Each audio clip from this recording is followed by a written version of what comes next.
지난 주일 오전 예배 때 말씀 제목을 기억하시는 분 계십니까? 지난주 베드로후서 1절부터 10절까지 말씀 제목이 뭐죠? 거짓 선생의 출현과 멸망. 거짓 선생들이 출현할 것이다. 그리고 그들은 멸망하게 될 것이다. 거짓 선생의 출현과 멸망에 대해서 이야기를 했습니다. 구약 시대에 거짓 선자들이 많이 활동했던 것처럼 신약 시대에도 거짓 선생들이 많이 나타날 거라는 겁니다.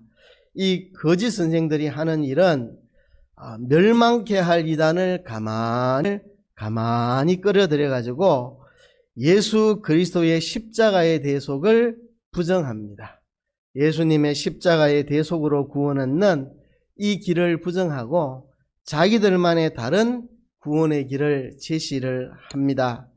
이 거짓 선생들이 성적인 타락, 호색, 성적인 타락으로 부도덕한 행위로 성도들을 유혹할 것이고 이로 인해서 진리의 도가 회방을 받을 것이다.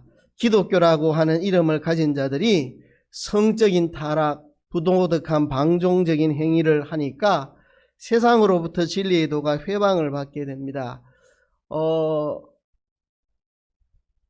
초대교회 당시에 세상을 지배하고 있던 이 헬라 철학이 금욕주의와 방종주의 이 두 가지 노선으로 갈라져 갔습니다. 그래서 금욕주의와 방종주의가 있는데 이들이 금욕주의와 방종주의로 이렇게 갈라서 가게 된 것은 그리스 철학에는 눈에 보이지 않는 것, 영은 다 선한 것이고 눈에 보이는 것, 육은 다 악한 것이다. 이런 것이 그리스 철학이라 가지고 육은 악한 것이니까 이거를 통제를 해야 된다. 이렇게 간 사람들은 이제 금욕주의로 가고 육은 악한 거니까 원래 악한 거니까 악한 대로 내버려 둬라. 이게 이제 쾌락주의로 가는 거거든요.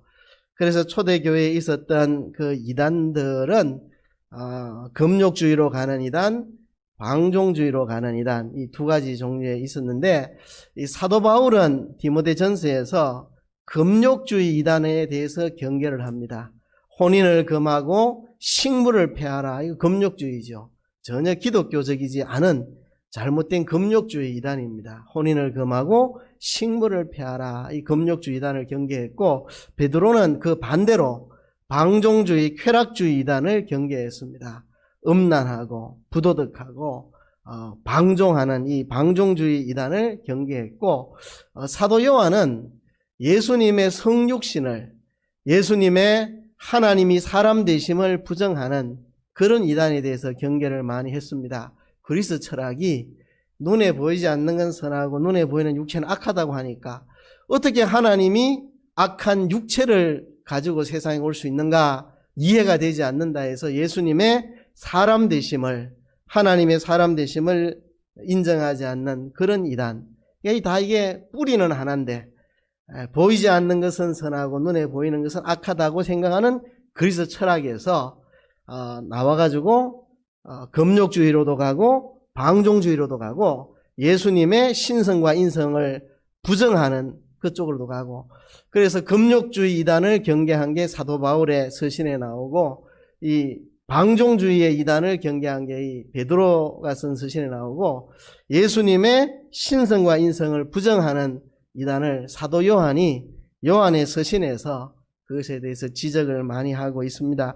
그래서 여러 가지 칼라의 이단들, 거짓 선생들이 있는데 이 베드로 사도는 주로 방종주의 이단에 대해서 강하게 경계를 하고 있다는 것입니다.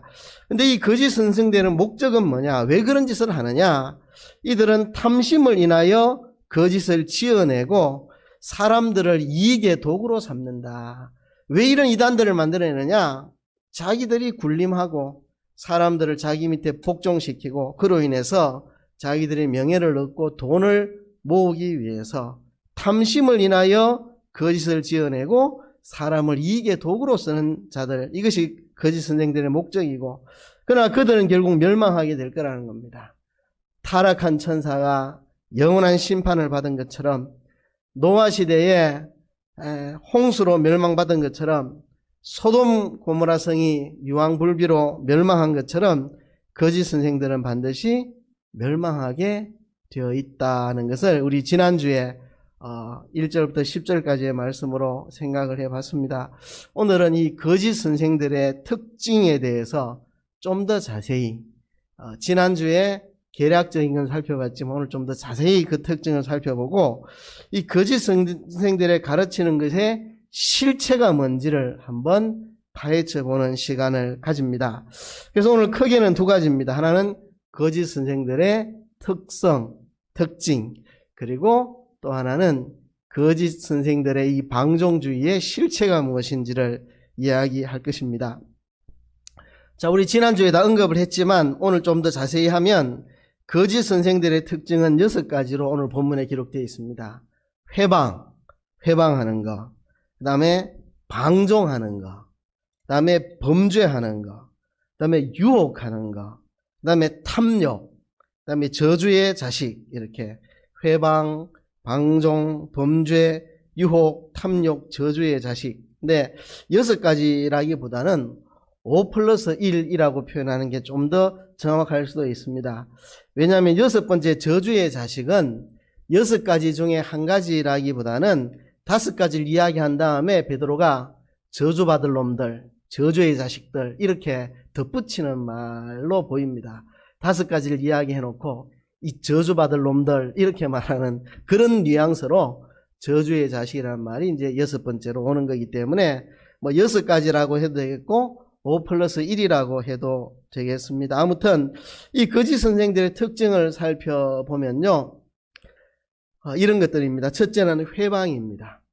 자, 오늘 10절부터 읽었는데 10절 상반절은 지난주 본문에 들어가고 10절 하반절부터가 오늘 본문입니다. 10절 하반절에 보면 이들은 담대하고 고집하여 떨지 않고 영광 있는 자를 회방하거니와 그래 말했습니다. 자, 이들의 특징이 영광 있는 자들을 회방하는 겁니다. 회방하는 거.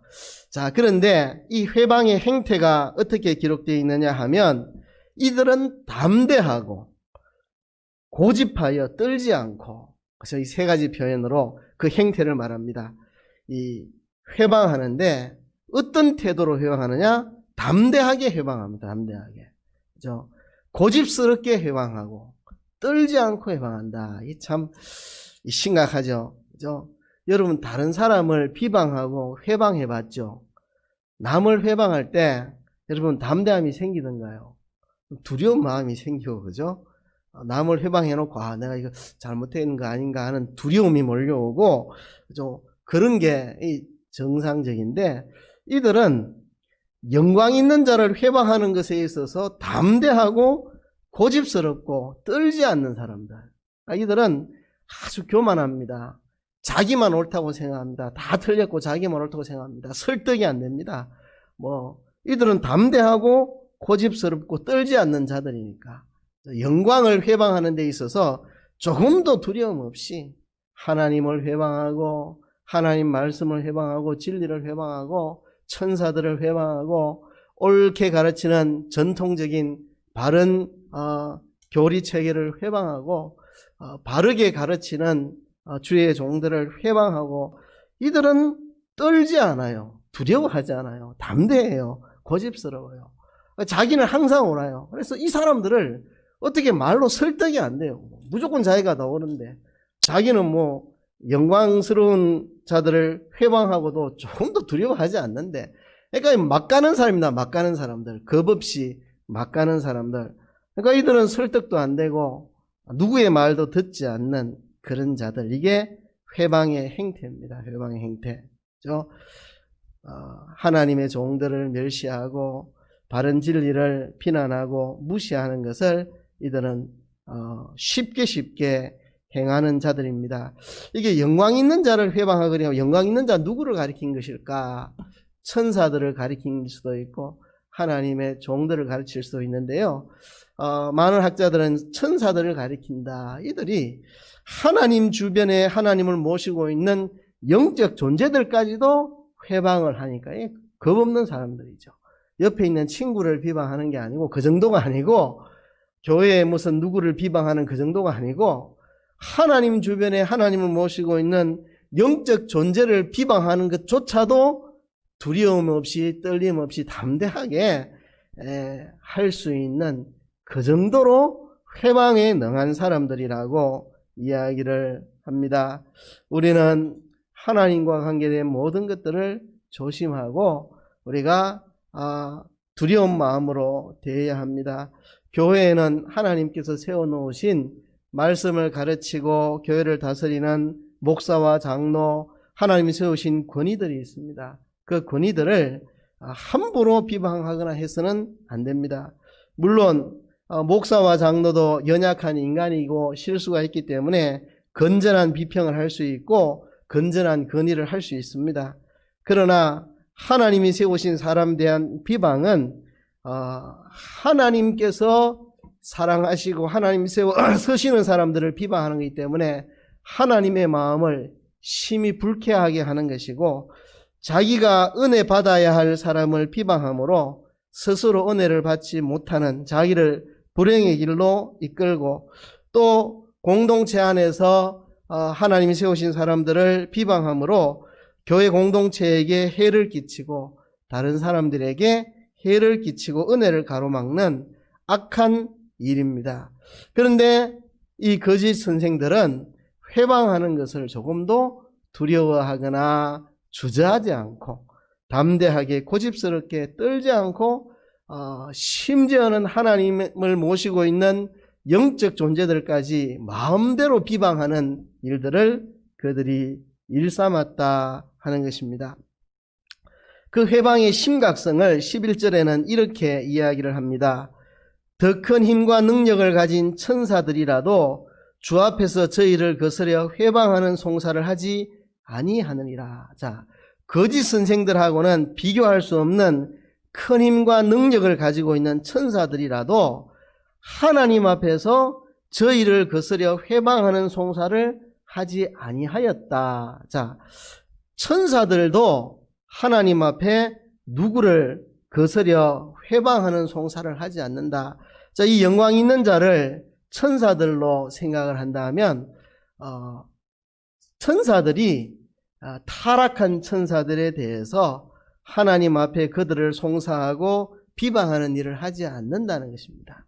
오직 모든 것을 아시고 모든 것을 심판하시는 하나님만이 심판하시기 때문에 선한 천사들이 타락한 천사들에 대해서 하나님 앞에 저들을 비방하는 송사를 하지 않는다는 것입니다. 또 하나님의 사람에 대해서 하나님의 사람이 부족한 게 있고 연약한 게 있고 실수가 있어도 천사들이 하나님 앞에서 하나님의 사람들을 비방하는 송사를 하지 않는다는 것입니다. 그 이야기입니다.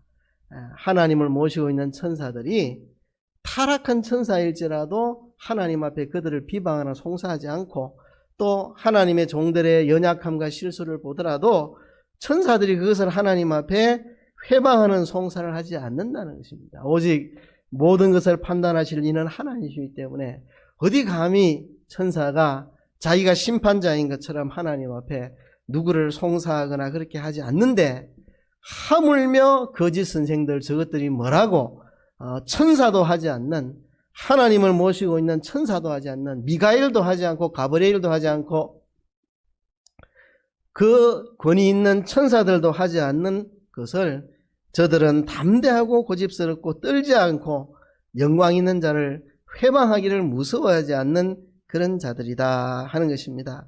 그러니까 이게 회방이라는 게 심각한 겁니다. 천사들도 하지 않는 것을 하나님 모시고 있는 천사들도 하나님 앞에 남을 비방하는 일을 하지 않는 것을 이들은 하고 있으니 그것의 심각성이 크다는 것입니다. 우리는 남을 비방하는 일을 조심해야 됩니다. 천사들도 하지 않는 일을 우리가 해서 되겠느냐? 천사도 하지 않는 일을. 그래서 권위를 업신여기고 비방하는 일을 조심해야 한다는 것입니다. 그래서 12절에 보면 회방하는 것의 결말을 소개합니다. 그러나 이 사람들은 본래 잡혀 죽기 위하여 난 이성 없는 짐승 같아서 그 알지 못한 것을 회방하고 저희 멸망 가운데서 멸망을 당하며 그랬습니다. 자, 이 사람들을 비유적으로 표현했는데 짐승에 표현했습니다. 짐승 같은 놈들이야. 짐승 같은 놈들. 짐승의 어떤 면을 빗대어 말했냐면 두 가지 면입니다. 하나는 본래 잡혀 죽기 위해 태어난 짐승들. 그렇죠. 돼지를 키우는 이유가 뭡니까? 나중에 키워가지고 잡아먹으려고 돼지 키우는 거잖아요. 그죠? 예전에는 가정에 똥개를 많이 키워가지고 잡아먹기 위해서 개를 많이 가정에서 키웠죠. 그러니까 잡혀 죽기 위해서 태어난 짐승들, 멸망이 예정된 짐승들, 잡아먹기 위해서 키우는 돼지나 개, 자기가 나중에 죽을 줄 모르고 열심히 먹고 이게 살찌우면 이게 다 자기 죽음의 길로 간다는 걸 모른 채 신나게 먹고 있는, 신나게 겁 없이 먹고 있는 돼지나 개처럼 그 거짓 선생들은 잡혀 죽기 위해 태어난 자들처럼 이 멸망이 이미 결정된 자들이다. 지금 신나가지고 하나님의 종들을 회방하고 교회를 회방하고 전통적인 참 진리를 회방하고 천사들까지도 회방하고 이렇게 설치되지만 죽기 위해 태어난, 잡혀 죽기 위해 태어난 자들과 같이 멸망할 자들이다. 또 이 짐승의 어떤 면을 빗대냐면 이성 없는 짐승. 짐승들이 뭘 압니까? 그죠? 아무것도 모르는 짐승. 아무것도 모르는 짐승처럼 그 알지 못한 것을 회방하고 저희 멸망 가운데서 멸망을 당하며 그랬습니다. 알지 못하는 것을 회방하는 것. 이 거짓 선생들이 아는 것처럼 떠벌리지만 사실 아는 것이 하나도 없는 이성 없는 짐승처럼 알지 못하는 무식한 자들이다. 그러니까 이 말입니다. 12절에 이 회방하는 자들의 결말, 죽기로 멸망하기로 작전된 자들이고 무식한 자들이다. 알지 못한 걸 회방한다. 지금 이 초대교회 이단들은 그리스과 문화와 깊은 연관이 있는데요. 그리스 사람들은 수사학을 발전시켰습니다. 레토릭, 수사학. 그래서 별것도 아닌데 화려한 말솜씨로 꾸며내는 데 능한 사람들. 그렇죠? 그리스 철학의 이 레토릭, 수사학. 그러니까 모여가지고 늘 하는 일이 말도 되도 않는 걸 가지고 말이 되는 것처럼 막 현란한 말재주와 풍부한 표현력을 가지고 거짓을 참으로 둔갑시키고 이런 거에 능한 사람들이고 그런 거를 취미 삼아 하고 그런 거 연구하는 사람들이 그리스에 많았습니다. 그러니까 이들이 현란한 말로 그렇게 떠들지만 실제로는 이성 없는 신성처럼 아무것도 모르는 자들, 적어도 뭔지 모르는 것들을 회방하고 있는 자들이다. 그렇게 이야기하는 것입니다. 그래서 이 거짓 선생들의 특징은 회방입니다. 회방의 행태는 고집스럽게 지만 옳고 남은 다 틀렸고 그렇게 영광 있는 자를 회방하기를 겁내지 않는 그 행태고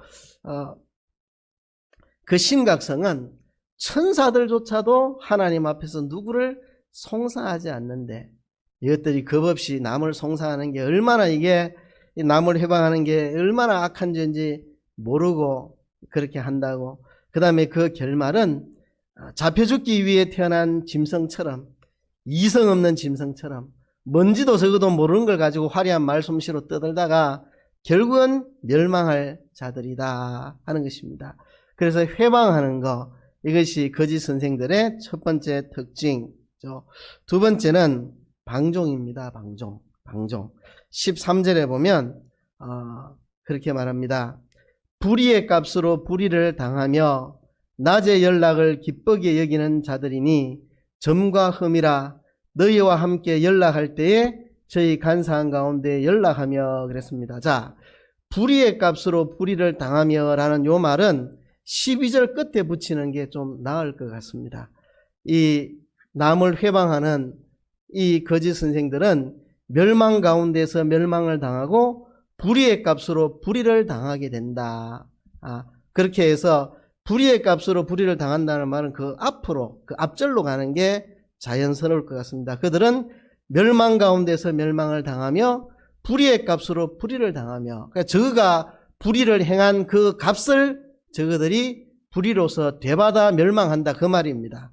멸망 가운데서 멸망한다는 말은 철저하게 멸망한다는 말이고, 불의의 값으로 불의를 당한다는 말은 자기들이 행한 불의의 그 대가로, 그 심판으로 자기들이 불의를 당해 멸망을 하게 될 것이다. 그러니까 불의의 값으로 불의를 당하나니는 앞절로 가는 게 좋습니다. 그래서 13절은 여기서부터 하는 게 나왔습니다. 낮의 연락을 기쁘게 여기는 자들이니 점과 흠이라. 너희와 함께 연락할 때에 가운데 연락하며. 자, 낮의 연락을 기쁘게 여기는 자들. 낮에는 여러분 뭐합니까?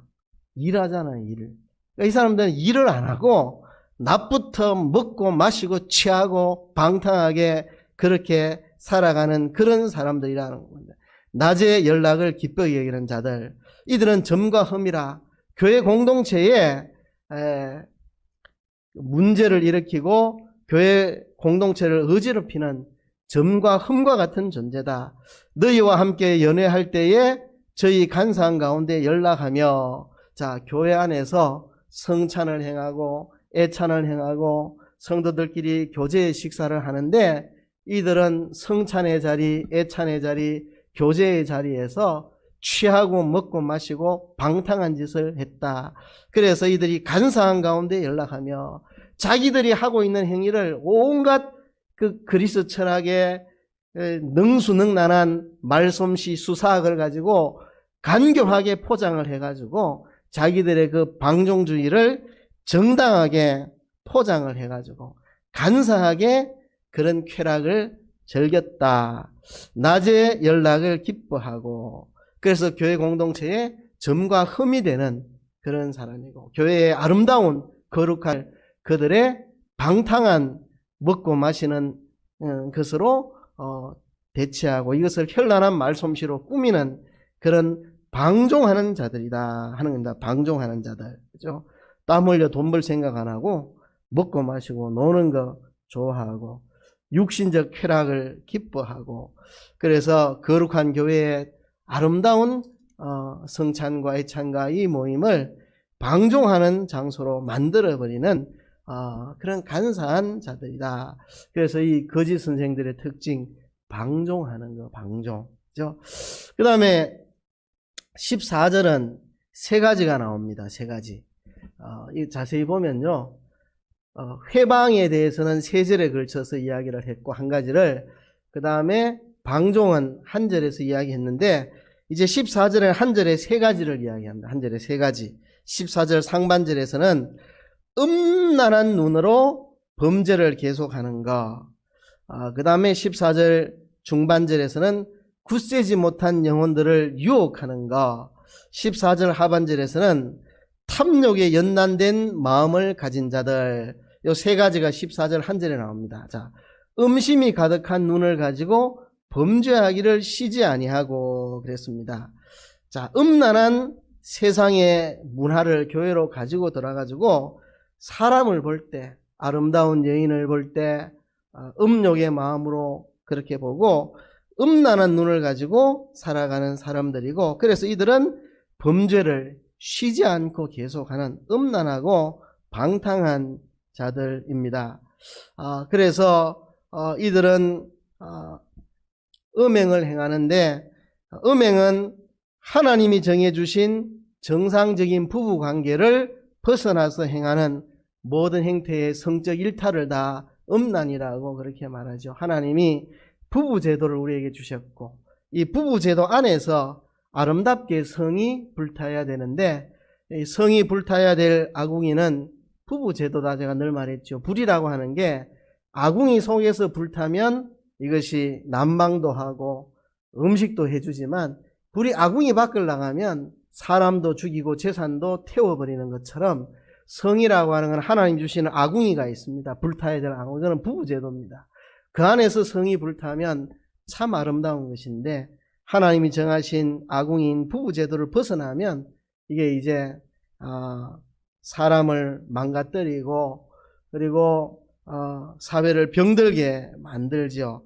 근데 이 거짓 선생들은 음심의 눈을 가지고 쉬지 않고 죄를 짓는 그런 자들이다. 이 음행이 하나님의 마음을 아프게 하고, 하나님이 지으신 창조의 질서를 거슬러니까 하나님 마음을 아프게 하고 자기 자신을 망가뜨리고 그리고 가정을 허물고 사회를 더럽히고 하나님 영광을 가리는 것이기 때문에 우리가 심각하게 경계해야 되는데, 이 거짓 선생들은 음심의 눈으로 죄를 짓는 것을 두려워하지 않는 자들이고, 그 다음에 유혹한다고 말해요. 유혹. 네 번째로는 유혹입니다.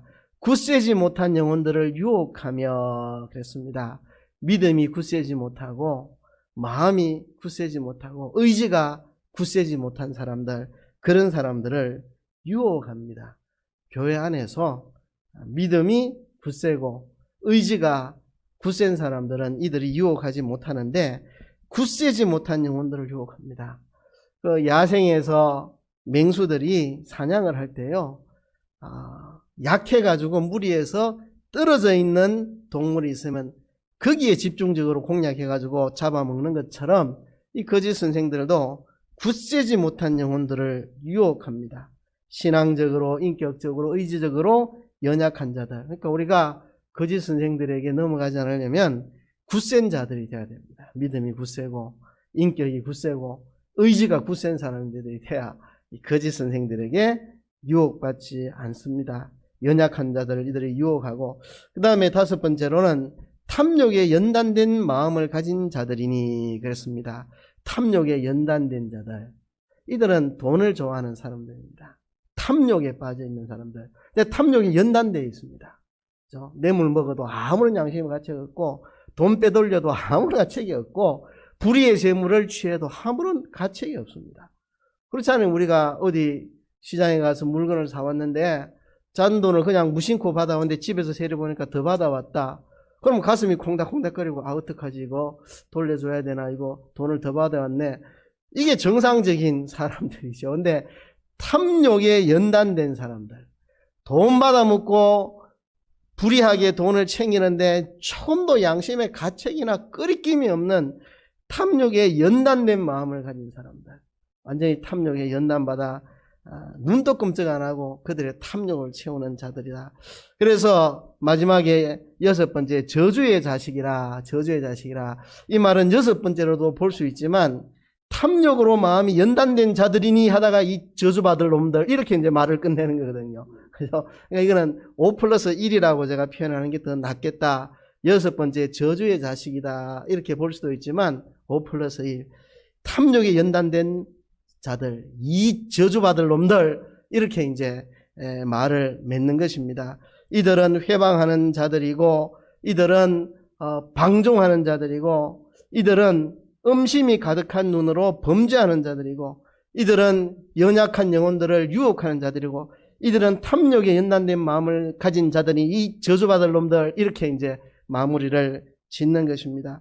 근데 이것이 이제 방종주의 이단들의 특징입니다. 방종주의 이단들, 또 금욕주의 이단들의 특징은 또 사도 바울이 디모데전서에 잘 소개를 하고 있고, 여기서는 방종주의 이단들의 특징을 우리가 살펴봤는데요. 이들이 말하고 있는 방종주의의 그 허구를 이제 17절부터 22절까지 덜추어내는데요. 방종주의의 허구를 한번 살펴봅시다. 우선 거짓 선생들이 방종주의로 유혹을 합니다. 17절에 보면, 이 사람들은 물 없는 샘이요 광풍에 밀려가는 안개니 저희를 위하여 캄캄한 어두움이 예비되어 있나니. 자, 이 방종주의 유혹의 실상이 뭐냐? 방종주의 유혹의 실상은 물 없는 샘, 광풍에 밀려가는 안개, 캄캄한 어두움. 그러니까 아무것도 아니라 이야기입니다. 아무것도 아니라는 이야기입니다. 거짓 선생들이 화려한 수사법으로 화려하게 포장을 하지만 실제 알맹이는 하나도 없다. 생명수 같은 참 진리가 그 속에 없다. 물 없는 샘이다. 샘처럼 보이지만 가보면 물 없어요. 그 당시에 유대 땅에 가면 많은 샘들이 있는데 그 중에 물 없는 샘이 많았다 그래요. 그러니까 뭔가 사람에게 물을 줄 것 같은 샘이 멀리 있어서 막 쫓아갔는데 가보면 하나도 없어요. 이 이단들의 특징입니다. 거짓 선생들. 화려한 수사법으로 말을 잘하는데 그 속에 생명수 같은 진리는 없어요. 물 없는 샘, 밀려가는 안개. 안개가 온 세상을 다 장악한 것 같지만 바람 불면 다 날아가고 하나도 없습니다. 그러니까 이들이 뭐 대단한 진리를 가지고 있는 것처럼 떠들지만 광풍에 밀려가는 안개처럼 바람 불면 다 날아갈 아무것도 아닌 캄캄한 어두움. 이들은 어두움입니다. 진리를 알지 못하고 캄캄한 어두움이고 아무것도 모르고 그런 자들. 그러니까 거짓 선생들의 유혹, 현란한 말솜씨로 떠들어대지만 물 없는 셈이고 그냥 광풍에 밀려가는 안개고 캄캄한 어둠이고 아무런 뭐 진리의 실체가 없는 자들이라 그죠. 유혹의 대상. 이들이 누구를 유혹하느냐? 거기 18절 중간에 보면 이 사람들은 물 없는 셈이요 광풍에 밀려가는 안개니 저희를 위하여 캄캄한 어둠이 예비되어 있나니 저희가 허탄한 자랑의 말을 토하여 미혹한 데 행하는 사람들에게서 겨우 피한 자들을, 여기에 미혹한 데 행하는 사람들에게서 겨우 피한 자들, 여기 이제 유혹의 대상들입니다. 누가 유혹의 대상이냐? 미혹한 데 행하는 사람들에게서 겨우 피한 자들, 미혹한 데 행하는 사람들에게서 겨우 피한 자들, 누구를 말합니까? 신앙이 아직 어린 사람들, 연약한 사람들, 앞에서 말한 그 연약한 사람들을 말합니다. 자, 미혹한 데 행하는 사람들에게서 겨우 피한 사람들, 이게 무슨 말입니까? 세상에 음란하고 방탕하고 더러운 세상 속에 살다가 이제 드디어 예수님을 구주로 믿고 내가 세상의 잘못된 더러운 문화 속에서 살았구나.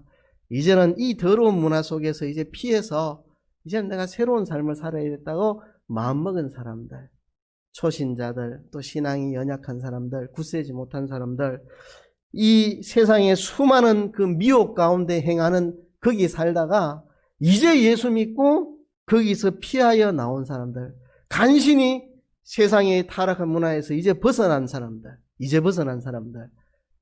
아직 이제 신앙이 굳세지 못하고 연약한 자들, 이제 드디어 예수 믿고 그 음란하고 방탕한 삶이 잘못인 줄 알고 이제 돌이켜 나온 이 유혹한다는 것입니다.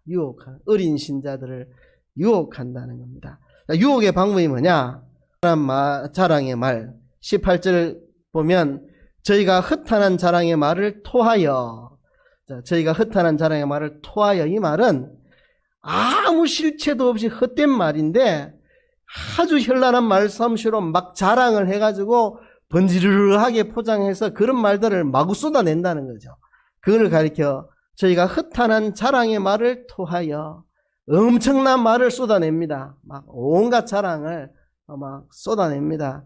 다 헛된 말인데 그렇게 허탄한 자랑의 말을 토하는 거죠. 부풀리고 과장해가지고 막 사람들 유혹을 하는 겁니다. 방종주의 이단들이 하는 이야기 뭐 뻔한 이야기죠. 기독교는 사람들을 억압해, 그게 문제야. 성경은 율법주의에서 벗어나라 했는데 왜 전통 기독교는 율법주의로 가냐고. 예수 믿고 죄 사함 받았으면 이제 자유를 얻었는데 왜 그 자유를 누리지 못하고 다시 율법에 매이며 살아가느냐. 이제 그리스도의 자유를 누리면서 살아라. 나는 완전히 과거 현재 미래의 죄를 사함 받았기 때문에 더 이상 나는 죄의 속박에서 벗어나서 이제는 율법에 얽매이지 않고 난 자유롭게 살아간다고. 왜 기독교인들은 바보같이 계명에 얽매여서 살아가냐고. 그 계명은 죄를 깨닫게 하려고 그냥 주신 것 뿐이지 지키라고 주신 거 아니다. 그러니까 내가 죄인이었구나 깨닫고 예수 믿고 죄 용서 받았으면 이제 율법과 결별이고 이젠 자유롭게 살아가면 된다. 이렇게 현란한 말로 사람들을 유혹합니다. 이게 허탄한 자랑의 말이죠. 그죠? 이렇게 고대 그리스 수사학을 가지고 와서 사람들을 현란한 말로 유혹을 한다 이 말이죠. 유혹한다. 이게 유혹의 방법이고 그 유혹의 내용은 이겁니다. 유혹의 내용. 18절 끝에 보면 음란으로서 육체의 정욕 중에서 유혹하여, 음란으로서 육체의 정욕 중에서 유혹하고, 그러니까 방종주의 이단으로 사람을 유혹한다는 거예요. 방종주의 이단, 음란과 육체의 정욕, 방종주의 이단, 그죠? 예수 믿으면 이제 죄 사함 받았으니까 자유하면 살아라. 갈라디아서에서 그리스도의 자유를 말하지 않았느냐? 그러니까 이렇게 방종주의를 가지고 이야기하고, 근데 유혹의 포장, 근데 유혹이 상당한 이 포장 전술을 합니다. 포장 전술. 뭘로 포장하느냐 하면 19절 상반절에 보면 저희에게 자유를 준다 하여도 이게 포장입니다. 그리스도인의 자유. 갈라디아서에서 그리스도인의 자유를 말하지 않았느냐. 이제 자유를 누리자. 이렇게 그들이 포장을 한다는 것입니다.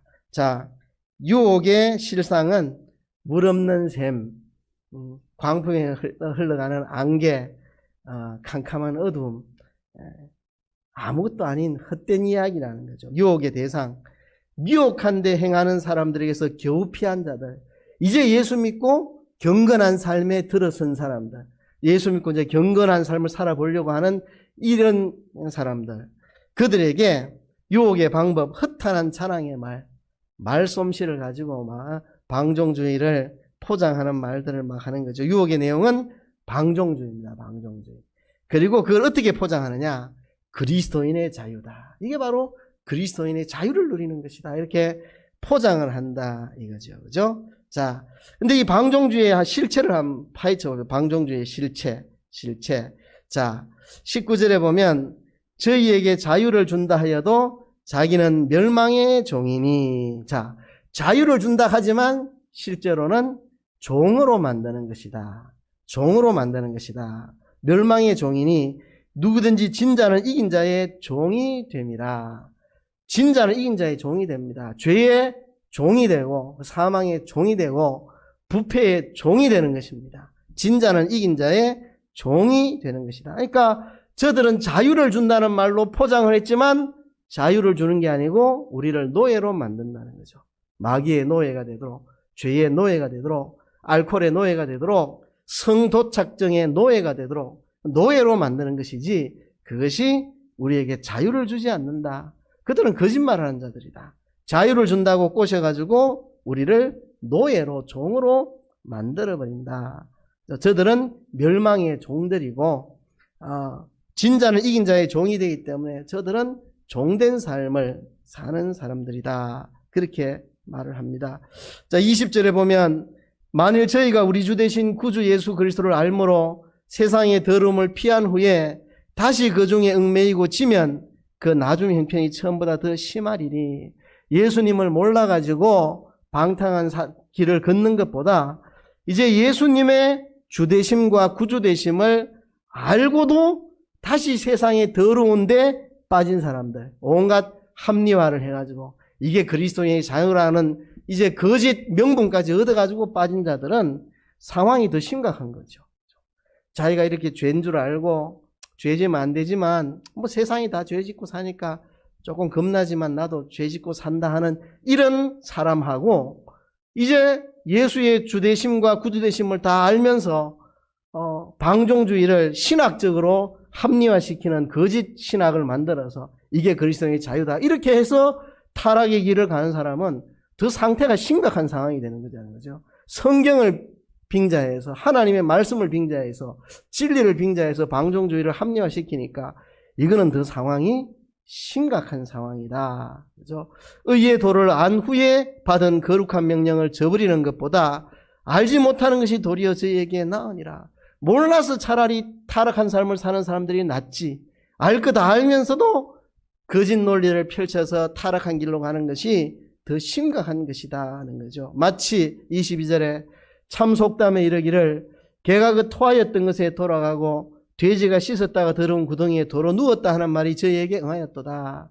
자, 자기가 토한 것을 자기가 먹는 개와 같고 씻었다가 더러운 구덩이에 다시 들어눕는 돼지와 같은 그게 바로 방종주의 이단을 가르치는 거짓 선생들의 실체라는 겁니다.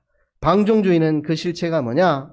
자유를 준다고 꼬시지만 멸망의 종이 되게 만드는 것이 방종주의의 실체고 예수 그리스도를 안다고 하면서 방종의 길을 가는 자는 몰라서 방종의 길을 가는 세상 사람들보다 더 심각한 그런 사람이고 의의 도를 안 후에 저버리는 것이 더 심각한 상태고 마치 개와 돼지같이 먹었던 것을 토하였다가 다시 먹고 그죠?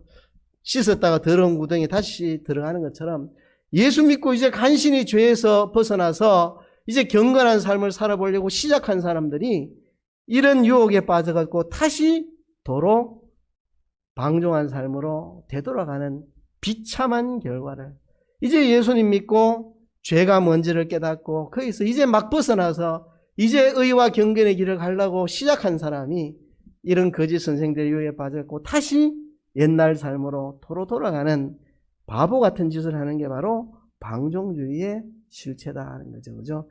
그리스도인의 자유는 죄의 마음대로 짓는 자유가 아니고 이제 하나님의 뜻대로 살아야 되는데 내가 연약해서 그래 살 수 없으니 예수님 십자가의 피로 우리의 죄 문제를 해결지어 놓고 성령과 진리가 우리 안에 들어오셔서 이제는 하나님의 뜻대로 살 수 있도록 만들어주는 의와 경건의 도가 복음이고 성경이고 기독교지 방종주의는 기독교가 아닙니다. 그런데 방종주의 가르침을 가르치는 거짓 선생들이 참 많이 있습니다. 이제 예수 믿으면 그리스도 안에 자유를 누려야 된다. 그러니까 멋대로 살아라.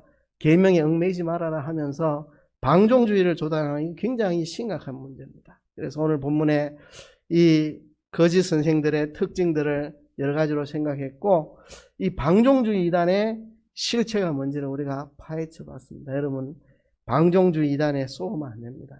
자유를 준다 하면서 우리의 참 자유를 빼앗아 죄의 노예로 만들어버리는 것이 방종주의의 실체입니다. 방종주의 실체.